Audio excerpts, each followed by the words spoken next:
Hello, this is Tahsin from Roots of Unity. Last video we talked about determinants and inverse matrices, and you may recall that we can denote the determinant of a matrix 1, 2, 3, 4 like this. And then to find out the actual value of the determinant, we would multiply this number with this number, 1 times 4, minus this number with this number, 3 times 2. And then do the operation here to get the result as minus 2. Now let's look at how we find out the determinants of 3 by 3 matrices. So let's say that a 3x3 matrix is defined as such: A, B, C, D, E, F, G, H, I.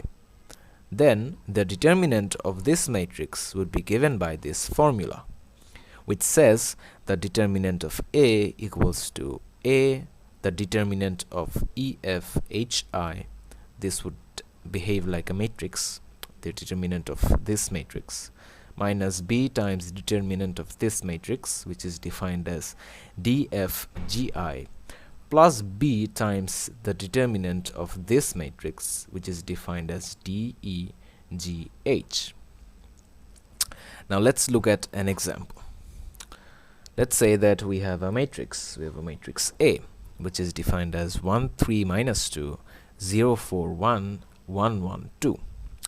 Then the determinant of A would be equal to 1 multiplied by the determinant of 4, 1, 1, 2, 4, 1, 1, 2, minus 3 times the determinant of 0, 1, 1, 2, 0, 1, 1, 2, minus 2 times the determinant of 0, 4, 1, 1, 0, 4, 1, 1. Then simplifying this, finding out the determinants of these individual matrices would give us this: 1 times 7, 7 is the determinant of 4, 1, 1, 2, minus 3 times minus 1, the determinant of 0, 1, 1, 0, 1, 1, 2 is minus 1, plus minus 2 times minus 4, which is the determinant of 0, 4, 1, 1. Then simplifying these terms, we get the final result as 18. So the determinant of 1, 3, minus 2, 0, 4, 1, 1, 1, 2 is 18. So now that we know how to find out the determinant of a 3 by 3 matrix, let's look at how to find out the inverse of a 3 by 3 matrix. Let's say that a matrix A, a 3 by 3 matrix A, is defined as following: A11, A12, A13, A21, A22, A23, A31, A32, A33. So this matrix A is defined like this. Then the inverse of this matrix is given by this monstrosity of a formula, which I'm not gonna say out loud because of obvious reasons. Now, good luck memorizing this formula. No.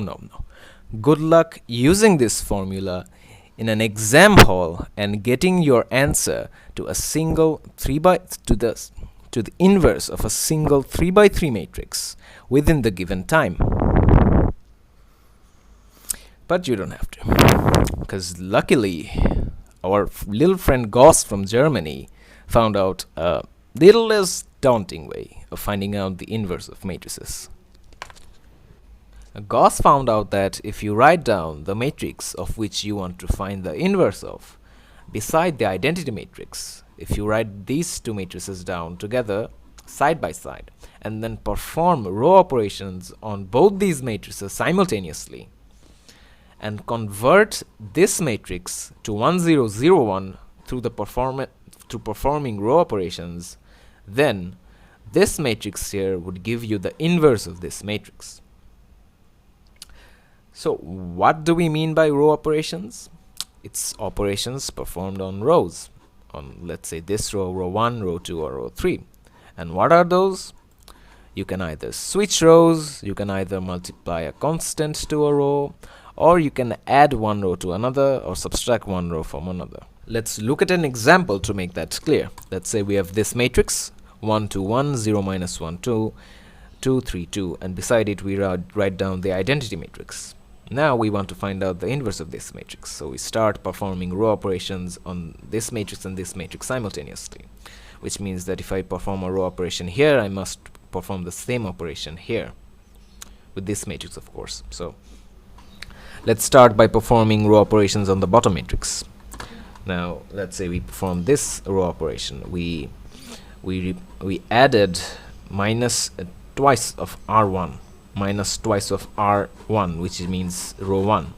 We added minus twice, or we subtracted 2 times of row 1 from row 2, which would give us minus 2 plus 2 0, minus 4 plus 3 minus 1, and minus 2 plus 1, which is minus 1 over here. So we get 0 minus 1 in this side, and over here we will get minus 2 plus 0, which is minus 2. 0 plus 0 is 0, and 0 plus 1 is 1. So we get minus 2 0 1 on this side. Now for the next operation we perform again here, and what we do is we subtract row 2 from row 3. We subtract row 2 from row 3, and we get the result as this: 0 0 minus 3 minus 2 minus 1 and 1. And in the next row operation we perform it in the upper row. So the row operation is adding 2 times of row 2 to this, so we would get 0 plus 1, which is 1, and minus 2 plus 2, which is 0, and plus 4 plus 1, which is 5. And over here we'll get 0 plus 1, which is 1, 2 plus 0, which is 2, and 0 plus 0, which is 0. Then we would perform row operations on row 1 and row 2. We would add 3 times row 1 to 5 times row 3 and replace it at row 1, and then we would add 3 times of row 2 and then add it with 2 times of row 3 and replace it in row 2, and we would get something like this. You can see we already have 3 0 0, 0 minus 3 0, and 0 0 minus 3 here, right? We've achieved a similar structure as 1 0 0, 0 1 0, and 0 0 1. All we have to do is multiply 1/3 to this row, which gives us 0 0 1, and over here which gives us minus 7 by 3, 1 by 3, and 5 by 3, and then multiply 1 minus 1/3 here in row 2, which gives us 0 1 0, and in this side which gives us minus 4 by 3, 1/3, and 2 by 3, and over this side we multiply with minus 1/3 again to give us 0 0 1, and 2/3, 1 by 3, and minus 1 by 3. You can use the same method to find out the inverse of any square matrix, whether it be 2 by 2, 3 by 3, 4 by 4, 5 by 5, 6 by 6, 7 by 7, any square matrix. You can find out the inverse of any square matrix using this method.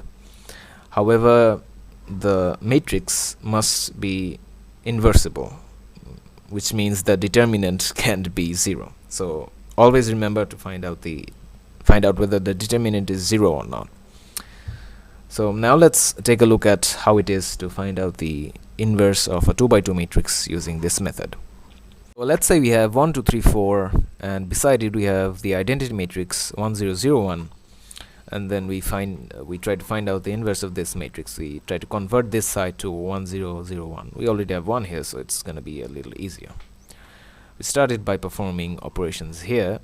We add minus 3 times of row 1 to row 2.